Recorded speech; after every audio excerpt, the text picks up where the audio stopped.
আর এক ধরনের ঋণ আছে যারা ব্যবসার পরিধিকে বাড়ানোর জন্য ঋণ নেয়, যেরকম শিল্পপতিরা ঋণ নিছে, কোটিপতিরা ঋণ নিছে। এই কোটিপতিদের ঋণ এরা সংসারের ঠেকার জন্য নেয়নি, এরা হলো ব্যবসার পরিধি বাড়ানোর জন্যে, আছে কোটিপতি আরও কোটিপতি হওয়ার জন্যে ব্যাংক থেকে ঋণ নিছে। আবার ব্যাংক থেকে যখন ঋণ নিছে ওই সময় তাদের মর্গেজও সেখানে দিতে হয়েছে। যে পরিমাণ টাকা নিছে ওই পরিমাণ 3 গুণ টাকার মর্গেজ ব্যাংকে আমানত জামানত রাখার পরে ব্যাংক তাদের কাছে টাকা ছাড়ছে। তাহলে বুঝতে হবে যে এই টাকার জাকাত দিতে হবে কিনা, এবং এই টাকার থাকলে তার সদকা ফিতর ওয়াজিব হবে কিনা, দিতে হবে কিনা। মনে রাখতে হবে বাংলাদেশে অনেক শিল্পপতি আছে, অনেক কোটিপতি আছে, তাদের যদি ব্যাংকের ঋণ পরিশোধ করতে যায় তাহলে তাদের হাতে কোনো টাকাই থাকবে না। এরকম বহুত কোটিপতি আছে, বহুত শিল্পপতি আছে। অতএব এই শিল্পপতির টাকাগুলো তারা ব্যবসায় খাটাচ্ছে, ব্যাংকের টাকা হোক আর হাওলাতের টাকা হোক, টাকাগুলো তারা ব্যবসায় খাটাচ্ছে, টাকাগুলো তাদের হাতের মধ্যে আছে। অতএব এই টাকার জাকাতও দিতে হবে এবং এই টাকার সদগায় ফিতরাও তাদের উপর ওয়াজিব, মনে রাখতে হবে। এই জন্যে আল্লাহ তাআলা আমাদেরকে বুঝার তৌফিক দান করেন। মোহতারাম হাজিরিন, একদিকে আমাদের শুভ সংবাদ, আবার অপরদিকে খুব দুঃখ সংবাদ। কারণ মাহে রমজান আসা এটা আমাদের জন্য খুব শুভ সংবাদ। মাহে রমজানের 3 ভাগের 2 ভাগ অতিবাহিত হয়ে যাওয়া এটা আমাদের জন্য খুব দুঃখজনক, দুঃখের সংবাদ। কারণ মাহে রমজান হচ্ছে গোটা মুসলিম বিশ্বের জন্যে একজন আল্লাহ প্রদত্ত মেহমান যেরকম মেজবানের বাড়িতে যায়, কিছু একটা হাতে নিয়ে যায়, হাদিয়া নিয়ে যায়, হাদিয়া নিয়ে মেহমানের বাড়িতে যাওয়া যেমন সুন্নাত, হাদিয়া গ্রহণ করাও সেরকম সুন্নাত। তো আল্লাহ পাক পবিত্র মাহে রমজান বিশ্বের মুসলিম জাতির জন্যে প্রত্যেকের ঘরে একজন খাস মেহমান পাঠাইছেন। আর এই মেহমান আল্লাহর পক্ষ থেকে কতগুলো পায়গাম নিয়ে আসছেন, যার একটা পায়গামের নাম হলো রহমত, আর একটা পায়গামের নাম হলো মাগফিরাত, আর একটা পায়গামের নাম হলো নাজাত, বরকত। এইরকম ভাবে মাহে রমজান আল্লাহ প্রদত্ত এই মেহমান আমাদের জন্য বহুত পায়গাম নিয়ে আসছেন। এই পায়গামের মধ্যে একটা উল্লেখযোগ্য মাগফিরাত। মাগফিরাত মানে হলো গুনাহ ক্ষমা হয়ে যাওয়া, গুনাহ মাফ হয়ে যাওয়া। মাহে রমজানের দ্বিতীয় দশক 11 থেকে নিয়ে 20 পর্যন্ত এই যে দশকটা, এই দশকটা হলো গুনাহ মাফের দশক। রাসূল করিম সাল্লাল্লাহু আলাইহি ওয়াসাল্লাম ইরশাদ করেছেন, যে ব্যক্তির জীবনে মাহে রমজান পেল কিন্তু তার জীবনে গুনাহ রয়ে গেল, সে বড় হতভাগা, সে ধ্বংসশীল। কত বড় মারাত্মক কথা যে আল্লাহ পাকের পক্ষ থেকে ফেরেশতা জিবরিল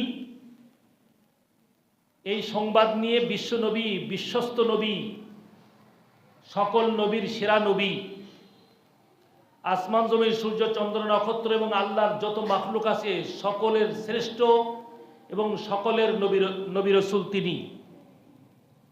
আর তিনি এটাকে উম্মতের জন্য গ্রহণ করেছেন যে মাহে রমজান পাওয়ার পরে যদি কারো জীবনে গুনাহ রয়ে যায় তাহলে সে ধ্বংসশীল, সে বড় হতভাগা।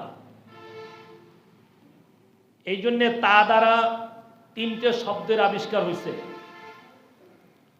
একটা হলো তাওয়াক্কুল, আর একটা হলো তওবা, আর একটা হলো তাকওয়া। তাওয়াক্কুল, তওবা, তাকওয়া, এই তা দ্বারা 3টে শব্দ আবিষ্কারের মধ্যে আল্লাহ তাআলার মহান এক হিকমত যে বান্দা জীবনে 2টা গুণ অর্জন করবেই। আর এই 2টে গুণের থেকে যখন সে পদস্খলন হয়ে যাবে, বান্দার যখন ভুল ভ্রান্তি হয়ে যাবে, শয়তানের ওয়াসওয়াসায় যখন সে লাইনচ্যুত হয়ে যাবে, তখন সে 3য় রাস্তা অবলম্বন করবে। একটা হলো সে তাকওয়ার উপরে জীবনযাপন করবে, আল্লাহকে ভয় করে জীবনযাপন করবে, সর্বক্ষেত্রেই সে আল্লাহকে স্মরণ রাখবে, আল্লাহর পাকড়াওকে সে অত্যন্ত ভয়ে ভীত সন্ত্রস্ত হয়ে জীবনের প্রতিটা কাজের আঞ্জাম দেবে। সে যদি কোথাও একা একই হয়, পৃথিবীর কেউ যদি তাকে না দেখে, দেখে হলো আল্লাহ। সারা দুনিয়ার কেউ দেখলো না, কিন্তু দেখলো কে? আল্লাহ। এই জন্যে ওই আল্লাহ তাআলা হজরে সফরে একা একই দলবদ্ধ সর্বক্ষেত্রে সব জায়গায় আল্লাহ তাআলা বিরাজিত, এবং আল্লাহ তাআলা সব দেখতেছেন, সব জানতেছেন, সব শুনতেছেন। এই কথাটা দিলের মধ্যে বদ্ধমূল করা। আর একটা হলো আল্লাহর উপরেই তাওয়াক্কুল করা, আল্লাহর উপরেই ভরসা করা, দুনিয়ার কোনো মাখলুকের উপর ভরসা না করা। ইদা সালতা ফাসআলিল্লাহ ওয়া ইদা ইসতাআনতা ফাসতাইন বিল্লাহ। যখন তুমি চাবে তো আল্লাহর কাছে চাবে, আর যখন সাহায্য যদি নিতে হয়, সাহায্য যদি চাইতে হয়, তো আল্লাহর কাছেই সাহায্য চাবে। তাহলে একটা হলো তাওয়াক্কুল, আর একটা হলো তাকওয়া। যখন মানুষের দিলের মধ্যে শয়তানের ওয়াসওয়াসা আসে, তখন অনেক সময় তাকওয়া থেকে সে লাইনচ্যুত হয়ে যায়, তাওয়াক্কুল থেকে সে লাইনচ্যুত হয়ে যায়। অনেক সময় মানুষের জীবনে ভয়ানক কোনো এক সমস্যা এসে পড়ে, জটিল কোনো সমস্যা, জটিল কোনো রোগে আক্রান্ত হয়ে পড়ে। সে তখন দুর্বল ইমানের কারণে হোক, আর মানুষের বুদ্ধির কারণে হোক, বা শয়তানের ওয়াসওয়াসার কারণে হোক, সে তখন মাখলুকমুখী হয়ে যায়। আবার যখন একটা মানুষ আল্লাহকে ভয় করে চলে, কিন্তু সে চলাফেরায় উঠা বসায় পারিপার্শ্বিকতার কারণে অনেক সময় তাকওয়া থেকে লাইনচ্যুত হয়ে যায়। এই দুটো গুণ যখন মানুষ অবলম্বন করা সত্ত্বেও অনেক সময় যখন লাইনচ্যুত হয়ে যায়, সেই সময় হলো তওবা। সেই সময় সে যদি তওবা করে, তাকওয়ার উপর তার জীবন চলতেছে, সবসময় সে আল্লাহকে স্মরণ করতেছে যে কোনো কাজে, কিন্তু দেখা গেল হঠাৎ সে পদস্খলন হয়ে সে লাইনচ্যুত হয়ে গেছে। এই সময় যদি সে তওবা করে নেয়, কোনো একটা গুনায় সে লিপ্ত হয়ে গেছে, এই গুনাহ থেকে যদি সে সঙ্গে সঙ্গে তওবা করে ফেলে, আর তাইবু মিনাজ যামবি কামান লা যামবা লাহু। হুজুর সাল্লাল্লাহু আলাইহি সাল্লাম বলছেন, তওবাকারীর জীবনে কোনো গুনাহ থাকে না। তওবাকারী যদি গুনাহ থেকে তওবা করে, তাহলে তার গুনাহকে এমনভাবে মাফ করা হয় যেন সে জীবনে গুনাহই করেনি। আল্লাহ বড় মেহেরবান, বড় দয়াবান। আল্লাহ ক্ষমা করতে ভালোবাসেন। দুনিয়ার মধ্যে কারো বিরুদ্ধে মামলা হলে সে যদি মামলা থেকে রেহাই পায়, তার একটা নথিপত্র, একটা রেকর্ড কোর্টে রয়ে যায়। কিন্তু আল্লাহ তাআলা বান্দার গুনাহ, বান্দা অপরাধ যদি করে বসে আর অপরাধ থেকে যদি ক্ষমা চায়, তওবা করে, তাহলে এমনভাবে অপরাধকে ক্ষমা করে যার কোনো দলিলপত্রই থাকে না। ফেরেশতাদেরকে পর্যন্ত আল্লাহ তাআলা ওই গুনার কথা ভুলায় দেয়, যেন সে জীবনে গুনাহই করেনি। মোহতারাম হাজিরিন, এই জন্যে গুনাহ মাফের মাস হলো মাহে রমজান। মাহে রমজান রহমতের মাস। রহমতের পয়গাম নিয়ে আল্লাহ তাআলা মাহে রমজানকে আমাদের জীবনে, আমাদের মুসলিম বিশ্বের ঘরে ঘরে মেহমান হিসেবে পাঠিয়েছিলেন। রহমতের অংশ, রহমতের দশক চলে গেছে, কিন্তু কতটুকু রহমত কামাই করতে পারছি, আল্লাহ আমার জন্য কতটুকু রহমত বরাদ্দ দিয়েছেন, তার হিসাব নিকাশ মেলানো দরকার। কিন্তু সেই হিসাব নিকাশ আমরা মিলাই না। আমরা হিসাব নিকাশ, দোকানের হিসাব নিকাশ আমরা ঠিকঠাক আছি, ব্যবসার হিসাব নিকাশ, সংসারের হিসাব নিকাশ, টাকা পয়সার হিসাব নিকাশ, জমি জমার হিসাব নিকাশ, সব আমাদের টনটাইট। কিন্তু আমাদের এই যে মাহে রমজান চলে যাচ্ছে, আসলো গেল, আমাদের কি দিয়ে গেল, আমরা কি পেলাম, এই হিসাব নিকাশটা আমাদেরকে মিলানো, এটা ইমানের তাকাজা। মোহতারাম হাজিরিন, এই রমজানে যারা আমরা রোজা রাখলাম, আগামী 2026 সালের মাহে রমজান আমাদের জীবনে আমরা পাবো, এমন আল্লাহর কোন বান্দা বান্দি আছে গ্যারান্টি দিতে পারবে? কেউ গ্যারান্টি দিতে পারবে যে আগামী 2026 সালের মাহে রমজান আমরা পাবো, আমরা সেই মাহে রমজানে রোজা রাখবো? এরকম গ্যারান্টি দুনিয়ার কেউ দিতে পারবে না। একটা মাটির ঘোড়া, একটা মাটির কলসের উপরে যতটুকু ভরসা আছে, মানুষের হায়াতে জিন্দেগির উপর তার 1 সেকেন্ড, তার সাথে তুলনামূলক 1 সেকেন্ড 100 ভাগের 1 ভাগও কোনো ভরসা নাই। মোহতারাম হাজিরিন, এই জন্যেই হাদিসে পাকের মধ্যে আসছে, দুনিয়ার কাজ তুমি খুব ঢিলে ঢালাবার করো, খুব তাড়াহুড়া করার দরকার নেই। আর আখিরাতের কাজ তুমি এমন ভাবে করো যেন তোমার জীবনের শেষ মুহূর্ত আজকের দিনই তোমার জীবনের শেষ, আর তুমি সামনে সময় পাবা না। মানে রমজান মাস আমরা পেলাম, রমজান মাসের রহমত, মাগফিরাত, নাজাত এইগুলা কামাই করার জন্য এই রমজান থেকেই আমাদের হাসিল করে নিতে হবে। এখন এই রমজান থেকে হাসিল করলাম না, আবার যদি আশা রাখি আগামী রমজান পাবো, অতএব সামনে তো রমজান আরো আসবে, কিন্তু আমার হায়াত ওই পর্যন্ত লম্বা হবে কিনা তার কি নিশ্চয়তা আছে? মেরে মহতারাম দোস্ত বুজুর্গ,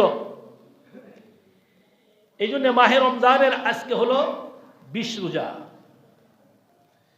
আর মাহে রমজানের মধ্যে আল্লাহ তাআলা 5টা বৈশিষ্ট্য রাখছেন, 5টা কাজ স্পেশাল রাখছেন, যেটা অন্য কোনো 11 মাসের মধ্যে কোনো মাসে এই কাজগুলোর কোনো হুকুম নাই, এই কাজগুলো করার প্রতি বান্দার উপর কোনো কঠোরতা নাই। 1 নাম্বার হলো মাহে রমজানের দিনের বেলা রোজা রাখা, এটা ফরজ। এখানে কোনো কার্পণ্যতা বা কোনো শিথিলতা, অবহেলার কোনো সুযোগ নেই। দিনের বেলা রোজা রাখা একমাত্র ফরজ হলো দিনের বেলা রোজা রাখা ফরজ হলো একমাত্র মাহে রমজানের এই চাঁদে। তাছাড়া 11 মাসের মধ্যে যে রোজাগুলো আছে সেগুলো সব নফল। কেউ যদি মান্নত করে তো মান্নত পুরা হলে তার জন্য রোজা রাখা ওয়াজিব। মোহতারাম হাজিরিন, এই জন্য মাহে রমজানের দিনের বেলা রোজা রাখা এটা খাস একটা আল্লাহর হুকুম, যেটা অন্য কোনো মাসে এই আমলটা পাবেন না। দ্বিতীয় আমল হলো মাহে রমজানের তারাবির নামাজ। এই তারাবির নামাজটা আপনি অন্য 11 মাসে যদি আদায় করতে চান তো এইটার হুকুম নেই। অন্য 11 মাসে তারাবির নামাজের কোনো বিধান নেই। নাম্বার 3 হলো সদকাতুল ফিতর। সদকায়ে ফিতর, ফিতরা যেটাকে আমরা বলি, এই ফিতরা আদায় করার বিধানও এই মাহে রমজানে। অন্য 11 মাসের মধ্যে কোনো ফিতরা নাই। অন্য 11 মাসের মধ্যে আছে, যদি তার নিসাবের যাকাত যদি সে দিতে চায়, আর নিসাব যদি হাউলানে হাউল যদি পুরা হয় যে কোনো মাসে, ওই মাসে তার যাকাত আদায় করা ফরজ। কিন্তু এই মাহে রমজানে যদি কেউ একটা ফরজ আদায় করে, একটা নিসাবের যাকাত আদায় করে, আল্লাহ তাআলা 70 নিসাবের যাকাত আদায় করার সমতুল্য নেকি দান করেন। এই জন্যে দুনিয়ার পৃথিবীর মানুষ, মুসলমান ইমানদাররা এই মাহে রমজানেই যাকাত আদায় করে, যাতে করে যাকাতও আদায় হয়, আবার 70 গুণ ফজিলত কামাই হয়। এই 3টা। 4 নম্বর আমল যেটা, 1 নম্বর তাহলে দিনের বেলা রোজা, রাতের বেলা তারাবি এবং সদকাতুল ফিতর।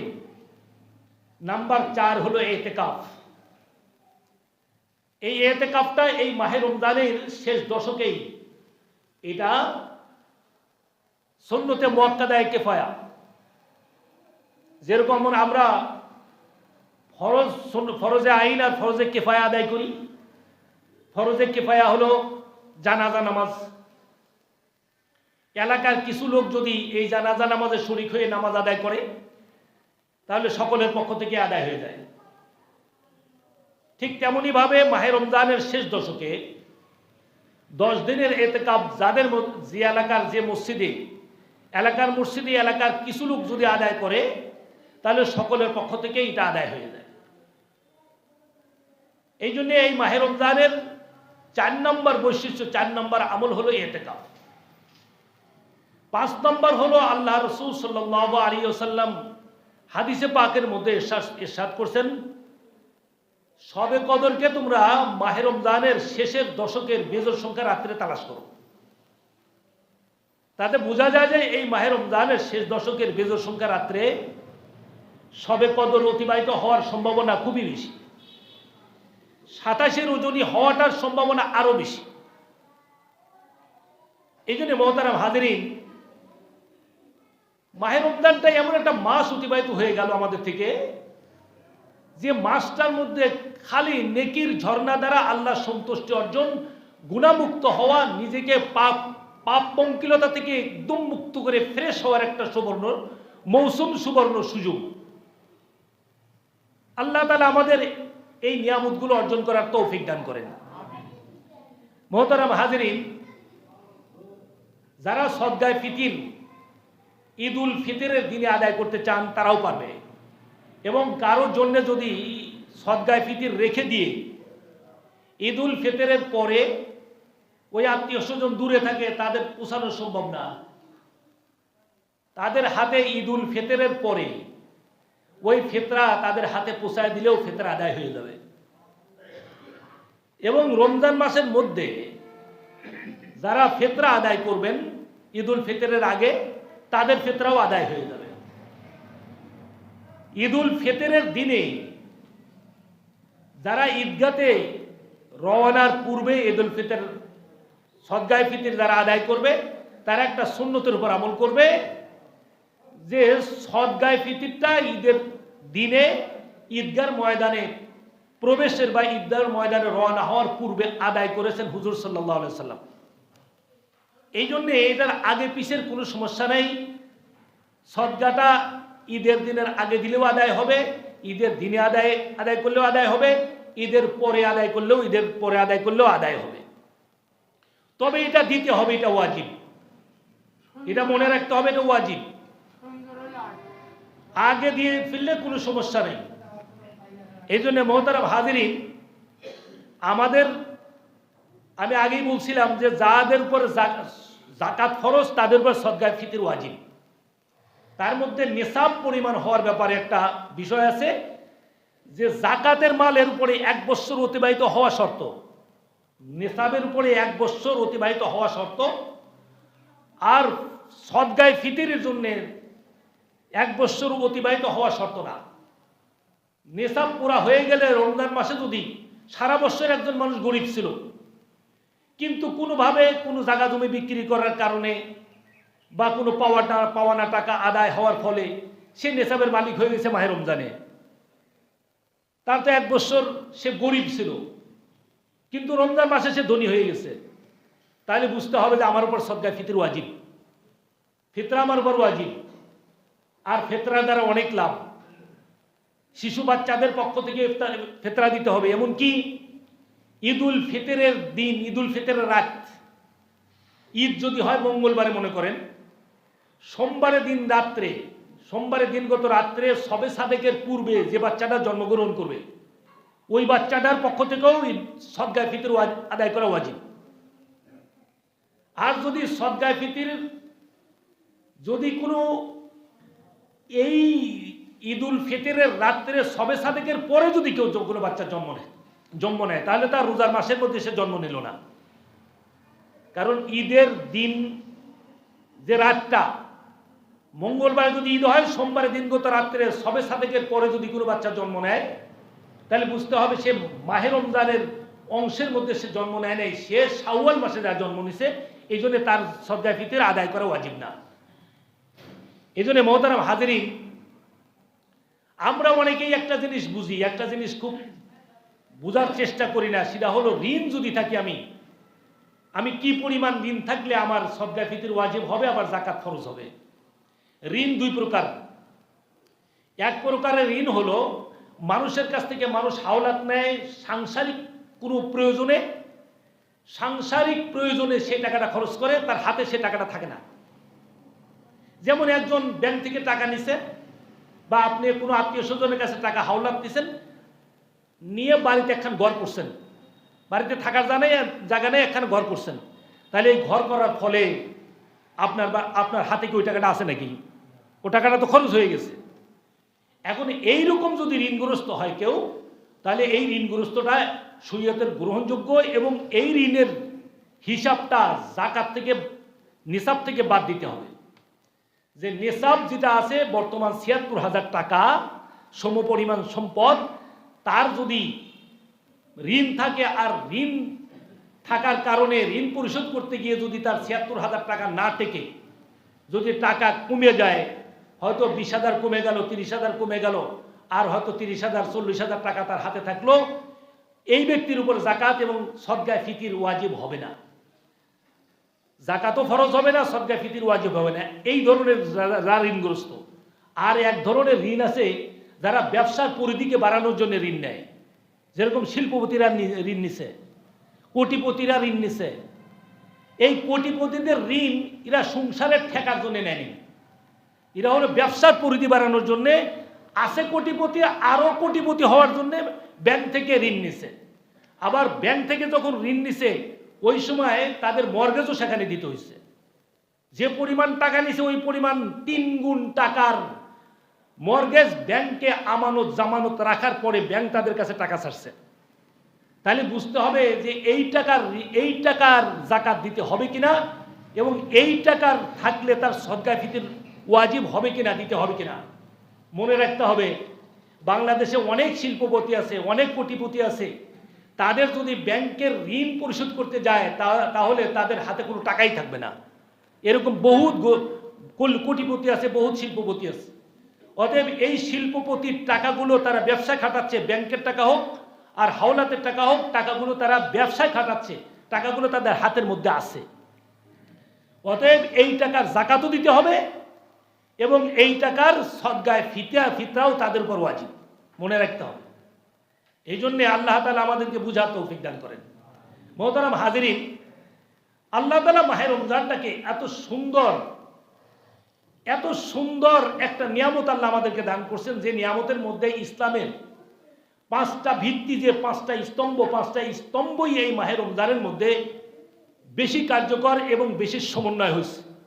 মাহে রমজানের মধ্যে বেশি সমন্বয়, এই 5টা বিষয় মাহে রমজানের মধ্যে সমন্বয় আল্লাহ তাআলা ঘটাইছেন। 1 নম্বর কালিমা।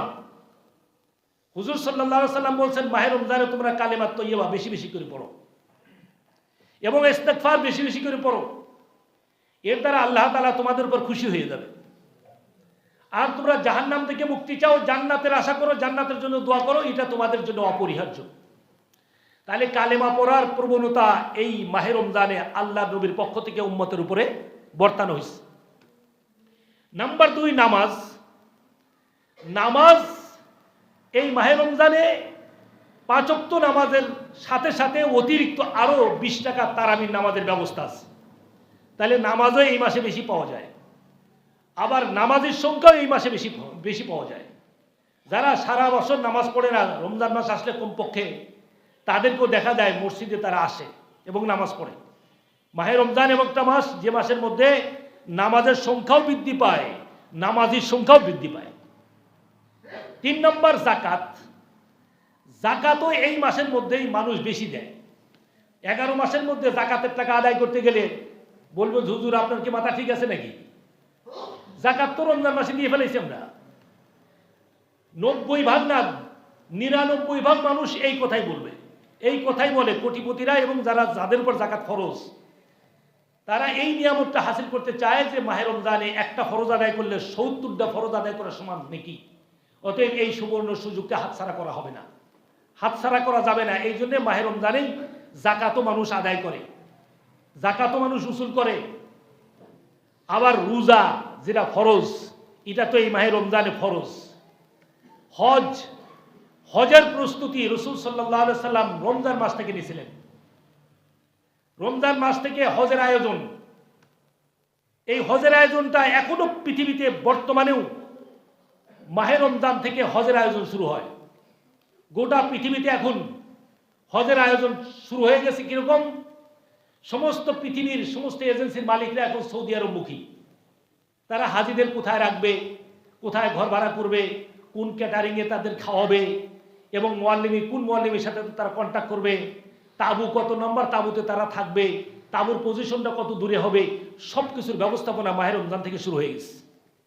এই জন্য হজের ব্যবস্থাপনাও মাহে রমজানে, জাকাতের ব্যবস্থাপনাও মাহে রমজানে। রমজানের দিনগুলোতে আল্লাহ তাআলা রোজাকে ফরজ করে দিয়েছেন। নামাজের সংখ্যাও মাহে রমজানে বেশি, আবার নামাজের সংখ্যাও মাহে রমজানে বেশি, কালেমার হুকুমও মাহে রমজানে বেশি। তাহলে মাহে রমজানটা কেমন একটা মাস হলো যে ইসলামের 5টা বিষয় আল্লাহ তাআলা একত্রিত ভাবে সমন্বয় ঘটাইছেন আল্লাহ মাহে রমজানের মধ্যে। মুহতারাম হাজিরিন, এই জন্য এই মাহে রমজান জীবন থেকে যখন চলে যাবে সেই সময় বুঝে আসবে যে আসলে কি নিয়ামত আল্লাহ দান করলেন আর কি নিয়ামত আল্লাহ আমাদের থেকে বিদায় নিলেন। মুহতারাম হাজিরিন, অনেক আল্লাহর ওলিরা মাহে রমজানের শেষ রজনীতে অনেকের কাছে মাহে রমজান স্বপ্নযোগে সাক্ষাৎ করে তাদের থেকে বিদায় নেবে। আবার পাপীদের কাছ থেকেও মাহে রমজান বিদায় নেবে। দেখবেন ঈদের রজনীতে আজকে কথাটা বলে দেই, বুঝবেন, নিজেরাই উপলব্ধি করতে পারবেন। ঈদের রজনীতে অনেকেই স্বপ্ন দেখবে, অনেক ধরনের কুৎসিত কালো বিশ্রী এবং ভয়ানক কিছু স্বপ্ন দেখবে। তাহলে বুঝতে হবে যে মাহে রমজান আমার জন্য বদদোয়া, অভিশাপ দিয়ে গেল।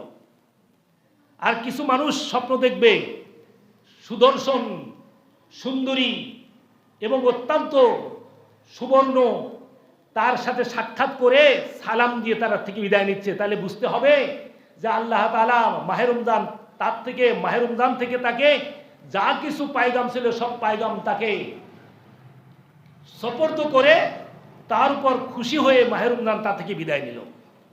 এখন মাহে রমজানকে আপনি খুশি করে বিদায় দেবেন না বেজার করে বিদায় দেবেন, এটা ব্যবস্থা নিতে হবে। নিজের এখনো ওয়াদাবদ্ধ হওয়ার, সিদ্ধান্ত নেওয়ার সময় এখনো আছে। এই জন্য মুহতারাম হাজিরিন, মাহে রমজানকে আল্লাহ তাআলা আমাদের সব ধরনের পাপ পঙ্কিলতা থেকে, কামাচার, পাপাচার, পানাহার থেকে বিরত থেকে আল্লাহ মাহে রমজানের দ্বারা আমাদের আত্মশুদ্ধি অর্জন করে আল্লাহর নৈকট্য অর্জন করার তৌফিক দান করেন।